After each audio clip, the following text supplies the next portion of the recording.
Hello दोस्तों, आप सभी का मेरे इस यूट्यूब चैनल में स्वागत है। मेरा नाम थम्बल लाल निषाद है। आज हम आपको भगवान ब्रह्मा द्वारा बनाई गई इस सृष्टि की अद्भुत पौराणिक कथा सुनाने जा रहे हैं। इसे बिना स्किप किए ध्यान से सुनिएगा। चलिए इस वीडियो को स्टार्ट करते हैं। हिंदू धर्म के कुछ संप्रदाय पूरी सृष्टि और उनकी ब्रह्मांडी गतिविधि को तीन देवताओं के प्रतीक के रूप में देखते हैं, जो हिंदू त्रिमूर्ति का गठन करते हैं। ब्रह्मा निर्माता, विष्णु पालनकर्ता और शिव संहारक। पौराणिक कथाओं के अनुसार संपूर्ण विश्व के निर्माण से पूर्व दूत का केवल एक समुद्र मौजूद था, जिसे क्षीर सागर कहा जाता है। क्षीर सागर पर तैरता एक कमल का फूल था, जिसकी फीकी गुलाबी पंखुड़ियों के भीतर सो रहे थे विश्व के निर्माता भगवान ब्रह्मा। जब भगवान ब्रह्मा सो रहे थे तब कुछ भी नहीं था, न पृथ्वी और न आकाश, न प्रकाश या अंधकार, न अच्छा या बुरा, न मनुष्य या पशु। ब्रह्मांड बिल्कुल मौजूद नहीं था। शांत खामोश क्षीर सागर के अलावा कुछ भी नहीं था। इस ब्रह्मांड में जीवन तभी शुरू हुआ जब भगवान ब्रह्मा जाग गए। 10,000 साल बीत गए, एक अनंत काल बीत गया। लेकिन जब अचानक क्षीर सागर की शांत सतह कांपने लगी, तब भगवान ब्रह्मा ने अपनी आंखें खोली थी। जब उन्होंने अपने चारों ओर देखा और कुछ नहीं पाया, उन्हें काफ़ी खाली और अकेलापन महसूस हुआ।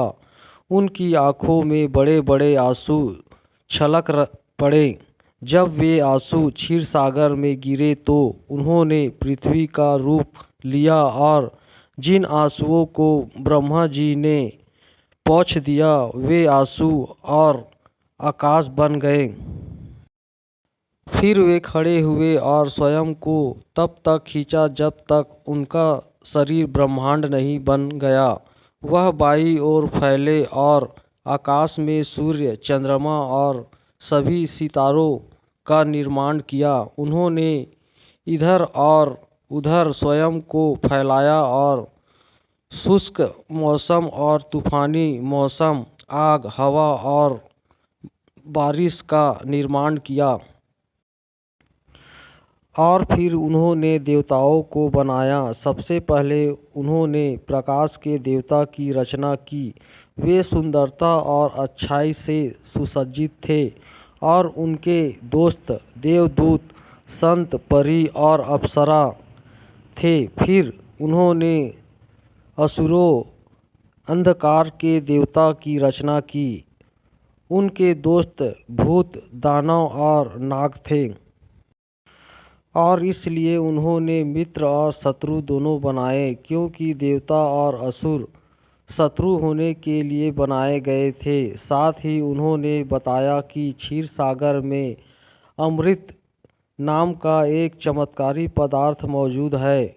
जो भी उन्हें ग्रहण करता है वह हमेशा के लिए अमर हो जाता है। देव और असुर दोनों अमृत चाहते थे, लेकिन वे इसे समुद्र मंथन करके और मक्खन में बदल कर ही प्राप्त कर सकते थे। लेकिन उन्हें ऐसा मंथन कहाँ मिलेगा जो कार्य के लिए पर्याप्त शक्तिशाली हो। तभी असुर और देव मिलकर क्षीर सागर का मंथन करने के लिए मंथन और शक्तिशाली रस्सी की खोज करने लगे। देवों ने एक दिशा में खोज की और मंदरा नामक पर्वत को पाया, जो समुद्र से बाहर निकल रहा था। उन्होंने पर्वत को मंथन के लिए उपयोग करने का विचार किया और असुरों को सहायता करने के लिए बुलाया। हालांकि पर्वत इतना विशाल था कि कई देव और असुर थक गए और कई की जान भी चली गई। इस दृश्य को देख विष्णु भगवान ने सहायता करने का विचार किया और क्षीर सागर के बीच पर्वत को रखा। वही मंथन की रस्सी के रूप में उन्होंने वासुकी का उपयोग किया।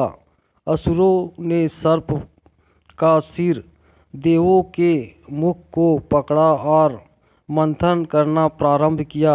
कई वर्षों के बाद मंथन से सबसे पहले एक भयंकर विष निकला।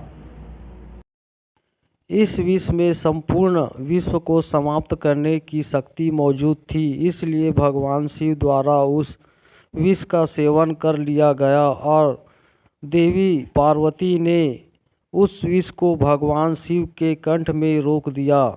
इसके बाद अन्य कई वर्षों की कठोर मंथन के बाद क्षीर सागर से कई अद्भुत चीज़ें निकली, जिन्हें देवों और असुरों ने समान रूप से बिना लड़े बांट दिया। लेकिन जैसे ही अमृत निकला, दोनों पक्षों में तीखी नोक-झोंक होने लगी।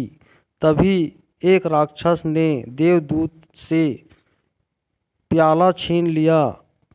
तुरंत अमृत की कुछ बूंदों को अपने मुंह में डाल दिया। हालांकि ब्रह्मा असुरों को अमर होने नहीं देना चाहते थे, तो इसलिए भगवान विष्णु ने तुरंत ही उनका गला काट दिया। वह राक्षस राहु था।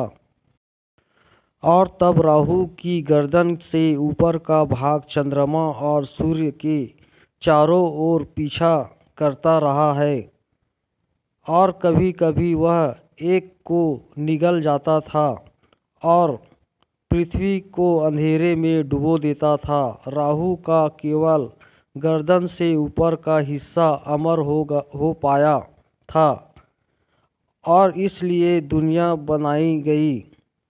अच्छाई और बुराई, प्रकाश और अंधकार, देवों और असुरों के बीच युद्ध शुरू हो गया था। इसलिए यह तब तक चलता रहेगा जब तक कि भगवान ब्रह्मा थक नहीं जाएंगे और एक बार फिर अपनी आंखें बंद नहीं कर लेते हैं। तब ब्रह्मांड का अस्तित्व समाप्त हो जाएगा, सिवाय क्षीर सागर, एक कमल के फूल और गहरी नींद में सृष्टि के भगवान के अलावा कुछ नहीं बचेगा। हेलो दोस्तों, आपको यह ब्रह्मांड की रचना की कहानी कैसी लगी मुझे कमेंट करके बताइएगा। अगर आप मेरे इस चैनल पर नए हो तो मेरे इस चैनल को लाइक, शेयर और सब्सक्राइब कर दीजिएगा और बगल का बेल आइकन ऑल पर सेलेक्ट करना ना भूलिएगा, ताकि मेरे हर वीडियो का नोटिफिकेशन आपके पास सबसे पहले पहुँचे। इस वीडियो को ध्यान से सुनने के लिए आप सभी का धन्यवाद।